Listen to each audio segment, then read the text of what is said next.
Koredla Vijay Gauri Uttarandhra teacher MLC నియోజకవర్గం నుండి PDF MLC అభ్యర్థినిగా పోటీ చేస్తున్నాను. గత వారం రోజులుగా రాష్ట్ర ప్రభుత్వానికి అనేక రూపాల్లో రిప్రజెంటేషన్ చేయడం అనేటటువంటిది జరిగింది. మరి శాంపు 1 పరీక్షలకు సంబంధించి మేము మొదటి నుంచి చెప్తున్నాం, పరీక్ష పేపర్లని పాఠశాల స్థాయికి అందజేయాలి అని చెప్పి చాలాసార్లు రిక్వెస్ట్ చేసినా సరే ఆ పేపర్లని ముందు ఎంఆర్సి నుంచి తీసుకోవాలని చెప్పి తాకీదులు ఇచ్చారు.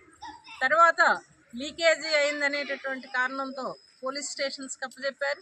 ఇప్పుడు పోలీస్ స్టేషన్స్కి వెళ్ళి పాఠశాల ప్రధానోపాధ్యాయులు పేపర్స్ని తీసుకురావడం అనేటటువంటిది జరుగుతూ ఉంది. ఇది చాలా అన్యాయం అని చెప్పి మొదటి నుంచి మేము చెప్తున్నాం.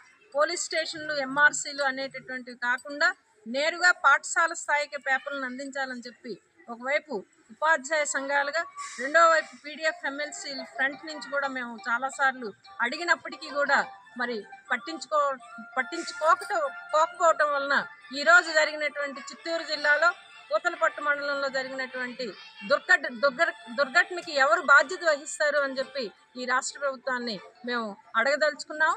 ఇప్పుడు ఆ కుటుంబానికి న్యాయం చేయాలని చెప్పి, ఎక్స్గ్రేషియా ఇవ్వాలని చెప్పి, మరి రోడ్డు ప్రమాదంలో పేపర్ల కోసం వెళ్ళి తిరుగు ప్రయాణంలో ఆయన యాక్సిడెంట్కి గురైనటువంటి సందర్భం చాలా బాధాకరమైనటువంటి విషయం. అటువంటి కుటుంబానికి మరి గవర్నమెంట్ న్యాయం చేయాలని చెప్పి మేము డిమాండ్ చేస్తూ ఉన్నాం.